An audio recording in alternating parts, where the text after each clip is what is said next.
The Clone Wars were by far the most deadly war the galaxy had seen up until that point.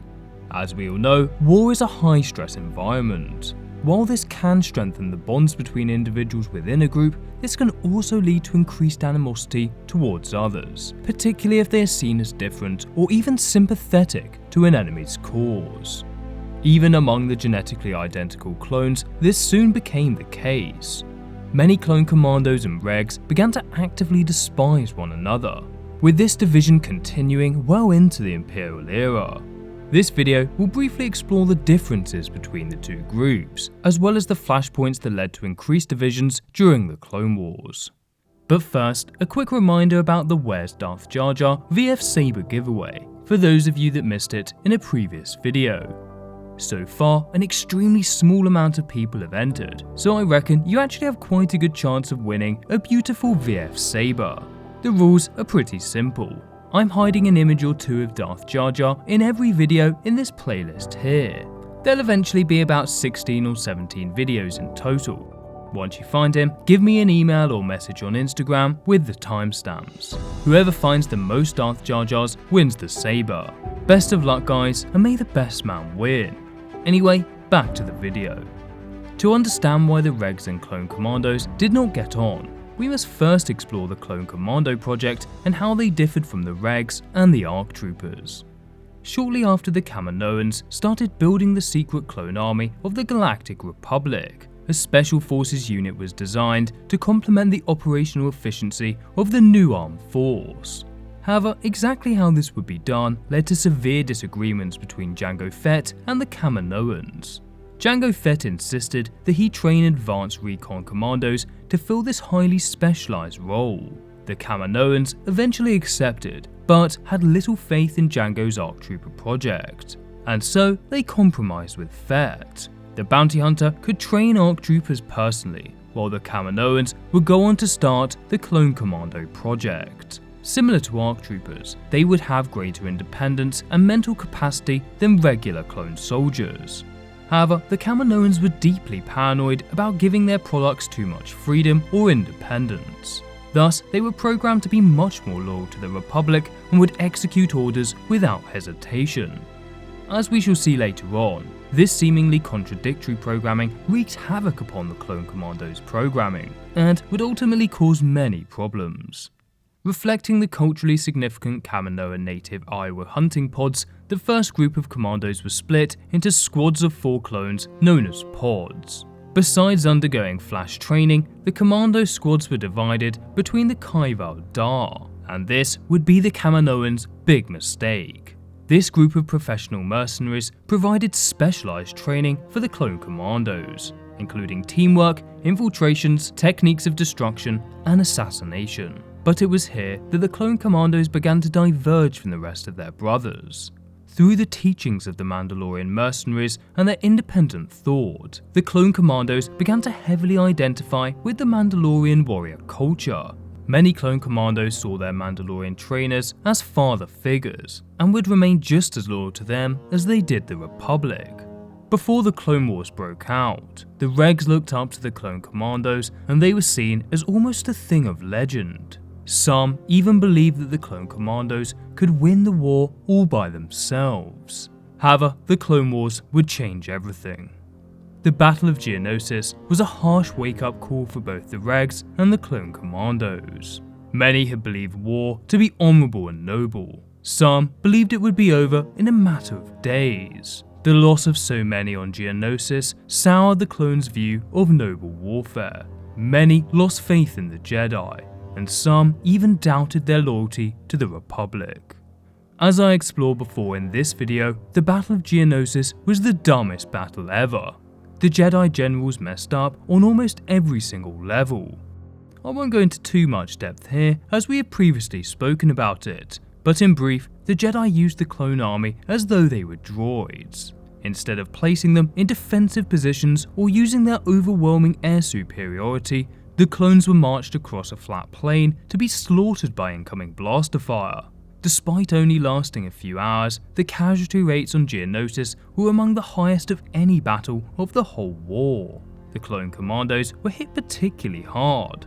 They had been bred and trained for covert and special missions with complex objectives. They were not meant to be used as infantry units. However, the Jedi had no understanding of this and deployed them en masse to fight the Separatist forces. Therefore, the Clone Commandos suffered immensely during this battle, and 50% of all Clone Commandos perished in the short few hours on Geonosis. Due to this, the legend of the Clone Commandos was quickly shattered. Instead of the highly skilled figures that could end the war single-handedly, many regs began to think that the Clone Commandos were overrated and incompetent. This certainly was not helped by the Jedi, who, in their arrogance, also believed them to be ineffective due to their high casualty rate on Geonosis, failing to realize it was their own poor leadership that led them to slaughter. The regs' belief that they were incompetent soon turned to actively disliking them, with many hating having to work with them. The division between the regs and Clone Commandos was only made worse by the Mandalorians. The Clone Commandos still actively embrace Mandalorian customs and culture. They had held Jango Fett in especially high regard, and many wished to emulate the skills and success of the bounty hunter. However, as we know, Jango Fett would betray the Grand Army of the Republic and was in fact an ally of the Separatists. Additionally, despite Mandalore's neutrality, many warlike splinter groups would actively fight against the Clone Army. The Death Watch were but one example of this. As we saw in the Clone Wars, they acted brutally against military and civilian targets alike, bringing fear and mistrust for their people right into the heart of Coruscant. However, the Death Watch were just one example of the Mandalorians stirring up trouble for the Republic. The remnants of the true Mandalorian faction also took up the fight against the Grand Army of the Republic. Before becoming the template for the Clone Army, Jango Fett had led the true Mandalorians against the Death Watch during the Mandalorian Civil War. The true Mandalorians differed from both the Death Watch and the pacifists that ruled Mandalore.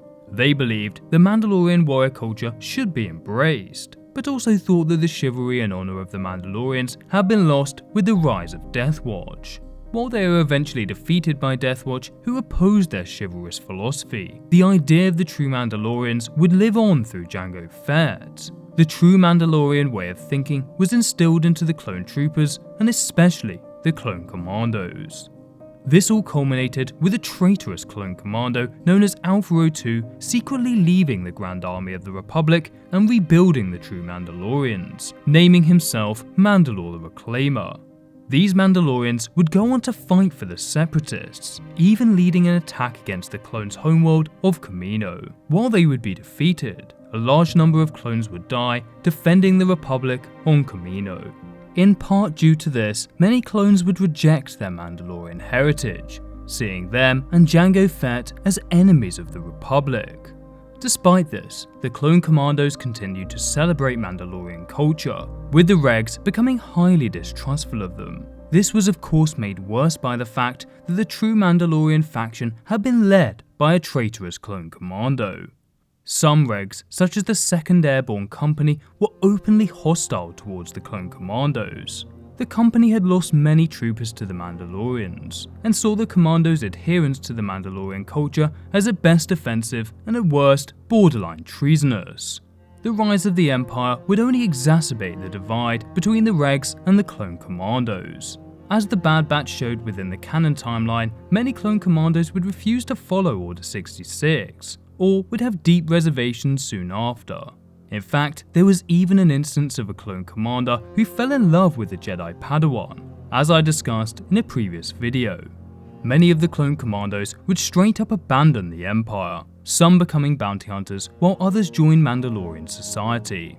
The stereotype that the clone commandos were traitors to the Grand Army only continued during this time. On the opposing side to this, the Clone Commandos viewed the regs as increasingly incompetent, as the quality of clones reduced significantly as time passed.